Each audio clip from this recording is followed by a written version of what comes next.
Hello and welcome everyone to another episode of our Accelerated ID series. My name is Shantae Skildigger, a former teacher turned instructional designer.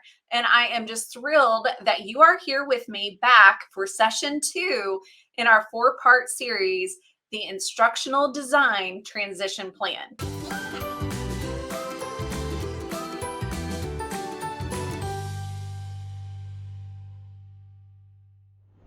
So I have worked as the instructional designer, as the e-learning developer, as the LMS administrator, as the compliance officer.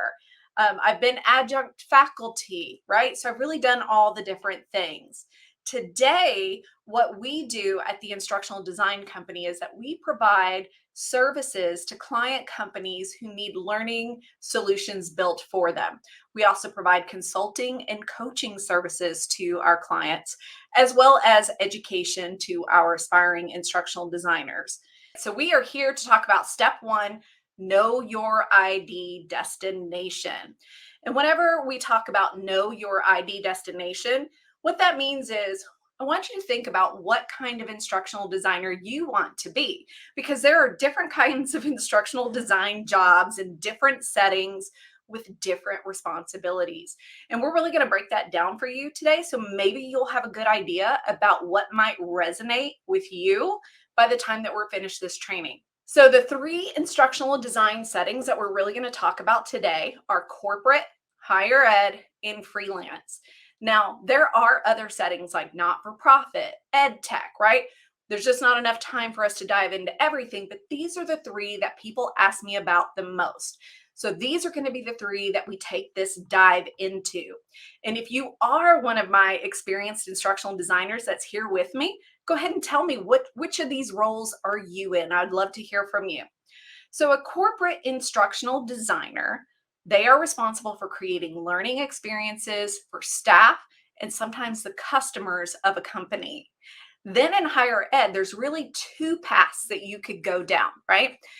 It is on the one side, you could be an instructional designer who is helping faculty develop their online courses for their students. Or as an instructional designer, you might be responsible for creating the training that the faculty and the staff are required to take or want to sign up to take, right? Because sometimes we have elective learning experiences for our staff. Then this third bucket, freelance, this is where you create learning experiences for your clients based on what their needs are, what their project asks are. Now we're going to break down some salaries, some hourly rates, and go through these different job descriptions. I know that this is a ton of information on this screen, but this is what it looks like because I parsed out a job description. This is a job description that I found on LinkedIn a couple of days ago. This is an example of a corporate instructional design job. Again, corporate creates learning experiences for staff and for customers. So this is with Michigan First Credit Union. This is for the state of Michigan. I just went out to LinkedIn and typed in entry-level jobs in instructional design to help me find something that I could bring here to the Hangout and share with you all. So what I'm going to do is I'm just going to walk you through some of the highlights of this job description, okay? So you can see as an instructional designer for Michigan First Credit Union, if you were to get hired into this job, you would be working with subject matter experts. You would be responsible for designing and updating e-learning. You would be responsible for blended learning, so instructor-led plus web-based, so that's online. You would be responsible for learning and performance objectives. But look at this. You would also be responsible for train the trainer for a variety of learning initiatives, right? And then if you come on down, you can see there are additional responsibilities for this instructional designer role, which include instructor guides, which are our facilitator guides, PowerPoint slides, job aids, participant workbooks. And then on the e-learning side, we've got storyboards, web-based courses, and then check this out right here. Training evaluation instruments levels 1 through 3. Let me know if you know what that is referring to in the chat. While you are doing that, I just want to point out a couple of things about this instructional designer role in a corporate setting. So far, we have heard from this, or we have ascertained from this job description, that this instructional designer is responsible for designing, instructor led, and e learning. So you're wearing an instructional design hat and an e learning hat, right? You're also responsible for performing instructor led training. So that is also a facilitation hat. So this isn't just a straight instructional design job. We're going to talk about that more in just a minute, but I wanted to go ahead and highlight that right now. But to come back and answer this question, training evaluation instruments levels 1 through 3. There is an evaluation model called the Kirkpatrick model. It has levels 1 through 4, but they are saying here in this job description that for this role, you're only responsible for levels 1 through 3. Good job, whoever called out the Kirkpatrick levels of evaluation there. Very good. All right. And then if you wanted to take a deeper dive into the responsibilities of this instructional design job, you could pop over here into the key job responsibilities. And we're really going to break this down next week whenever we talk about your ID gaps in skills and knowledge. All right. But just at a high level, you could go through here and go, oh, we need the adding model. We need needs analysis. I need to know how to analyze metrics. I need to understand performance objectives. I have to update project statuses, manage the project. So that is project management. Produce deliverables, right? So there's all kinds of responsibilities here. Now, again, this is an example of a corporate instructional design job. So now the next thing that I'm going to do is take you to some salary information. So let's take a quick look at that. So what I did to find this salary information, because it was not included in the LinkedIn job post, and this is a tip for you if you don't know this tip, I went out to Glassdoor, and because this job, if we go back one, this job coming back up here is in Michigan, in Detroit, Michigan, right? So what I did is I went out to Glassdoor and I typed in instructional designer in Detroit, Michigan. And this top part here in this top box is what it pulled up for me on Glassdoor. So what you are seeing here is we've got the average base pay, the additional pay, which could be bonuses, profit sharing, things like that. And then over here, we have a range of what instructional designers are paid in Detroit, Michigan. This is not the US. This is not where you live. This is Detroit, Michigan. You can see the possible range here in the light blue, 56,000 all the way to 122,000, right? This is what's possible. And then in this dark blue range, this is what's more probable, most likely. So you can see that range is 67,000 to 101,000. So obviously, the more skills you have, the higher up you could go on this pay scale. Then here in the middle, the median is the middle, not the average. There is an $82,000 midpoint, right? Again, that doesn't mean that that's the average. It just means out of all the data, that is the midpoint on that range. So the other thing that you can do on Glassdoor is that you can look for job descriptions, job postings. And believe it or not, I found the same job posting that was on LinkedIn on Glassdoor. So this is the exact same job posting. And this is the estimate that Glassdoor gave me for this exact role at Michigan First Credit Union. So you can see they estimate that the base pay here is $55,000 to $74,000 for an instructional designer. Then there are some additional pay opportunities, right? Again, that could be bonuses and things like that. I'm going to move us into the higher ed role. So this is an example of Palm Beach State College. This is an instructional design role. And again, our higher ed instructional designers can create training for students, the online courses, or they can work with staff to they can develop training for staff and faculty. So up here, we have what types of responsibilities the higher ed instructional designer is responsible for. And I want you to pay attention to what's different in these two kinds of instructional design roles. So you are responsible for instructional strategies, course material, assessment techniques, integration of technology into courses, providing faculty consultation, guidance on the best pedagogical course content delivery, the learning management system. A higher ed learning management system is usually different than a corporate learning management system. So it's a totally different animal, right? And then it says that on occasion, you are going to have to do faculty training and workshops. So again, this is an instructional design role that also has a facilitation component, right? And again, you can see all the requirements down here. But notice this right here. Notice that pay. That base pay is $50,000. Now, oftentimes at a university, they have ranges based on levels. They're like, if you're a level 1, here's the range. If you're a level 2, here's the range. So that's not all universities, but a lot of them are that way. Okay. So again, I'm just going to take us back real quick to that corporate job and look, even on the possible range, 56,000 was a little higher, right? But in our probable range, 67,000 was significantly higher. Now, I don't want you to dismiss higher ed just because that pay is different. There are some good perks at a university. If you do want to pursue another degree, a lot of times universities give free education to their employees, like a certain amount of credit hours per semester, something like that. Often you get more holidays than you might in a corporate setting. From my experience, and I can only speak to my experience, I wasn't working tons of hours in higher ed. I wasn't working Saturday or Sunday.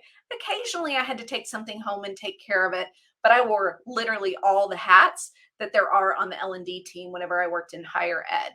Now, in corporate, that's a totally different animal. I worked all the time, right? Saturdays, Sundays, evenings, I'd get up at 5 a.m. and start cranking out some work.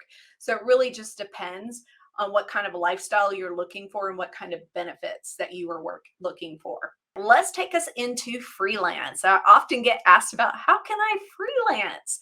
So this is one of our accelerator alumna and graduates. This is Bethany, and I did ask Bethany's permission before putting her Upwork profile out here. She happens to work for a university and is doing some freelancing on the side. So if you post a profile on Upwork, that is a great way to get some freelance opportunities. You can't be passive about it, though. You've got to be out there actively putting in your, not applications, but you're putting in, I'm losing the word right now, your proposal for a job. But you can see here that Bethany has listed her skills that she has. Over here, you can see the hourly rate that she is interested in getting. So as a freelance instructional designer, Bethany is working with client companies to build whatever learning solution that they need. Now, here's another example. This woman's name is Cheryl. I have no idea who she is. I just went out to Upwork and found a US instructional designer.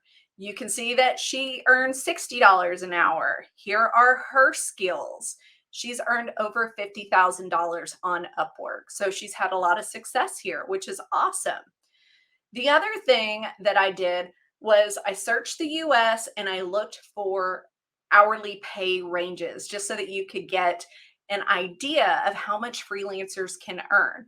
And as you can see that these really range between $30 an hour all the way up to $125 an hour. So depending on what your skill set is, what you offer, how busy you are, things like that, right? I see someone says that they love Upwork. I love Upwork. I use it as a client all the time. So the last thing that I want to talk to you about is instructional design responsibilities vary by organization. They don't just vary by corporate instructional designer or higher ed instructional designer or not-for-profit instructional designer. They also vary by organization. The term instructional designer, it seems like it is defined differently in every job posting and in every organization. So as you saw today, in both cases, our instructional design role had facilitation in it. One instructional design role had e-learning. The other instructional design had the facilitation and the consulting and the guiding, right? So it really does vary. Again, I went out to LinkedIn and I pulled these yesterday. So these are active jobs that are out on LinkedIn. I searched by entry level, and instructional designer, just in case you're curious what I was searching for. On the left, this instructional design job, corporate instructional design job, is straight instructional design. That is scripting, learning objectives, defining the learning strategy, those working with the subject matter experts, right? Then the job posting on the right, this is like a wearing all the hats. It is, you do all the instructional design things that I just talked about, plus you're the e-learning developer, plus you have to do video.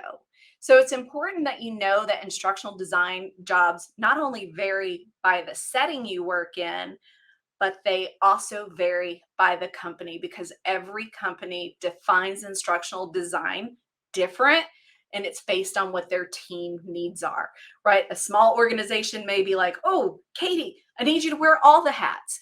And then another bigger organization might be like, Katie, you're only doing instructional design. Shantae, you're doing graphic design.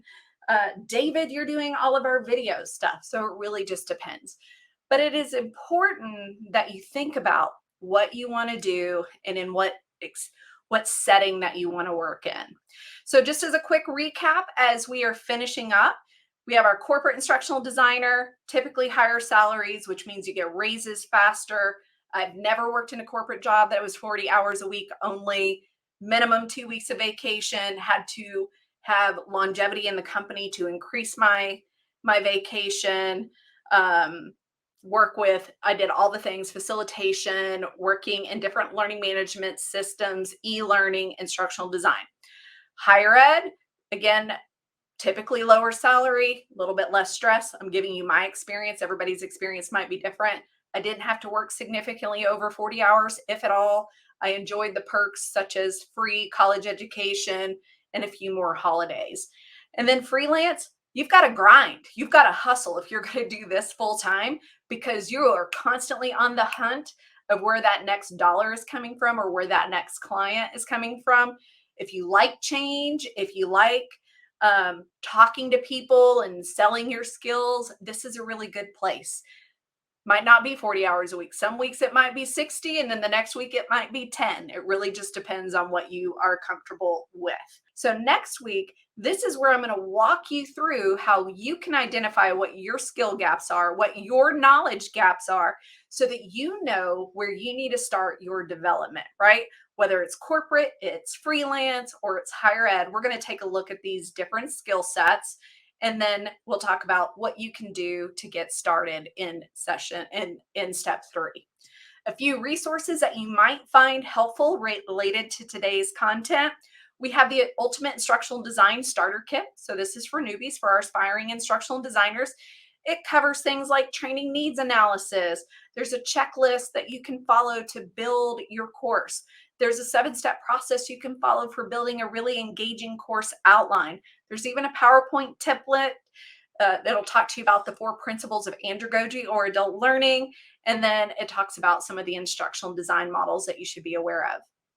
And then the other resource that you might find helpful, and these are free resources, so don't think that I'm trying to, earn a buck. These are free resources. The top 20 questions that teachers and career changers often ask are answered in this document. So go download those, use them, enjoy some value out of them, and hopefully they will help you on your journey to becoming an instructional designer. The last thing that I'll say is that we do have an instructional design and tech accelerator system that walks you through everything that you need to know as an instructional designer: project management, instructional design essentials, building instructor-led and virtual instructor-led, e-learning with Articulate, Storyline 360, Rise 360, videos, and how to get hired. If you have any questions or you're interested, send me a DM and I will respond back to you, or go to instructionaldesigncompany.com/courses and check it out. All the information is there.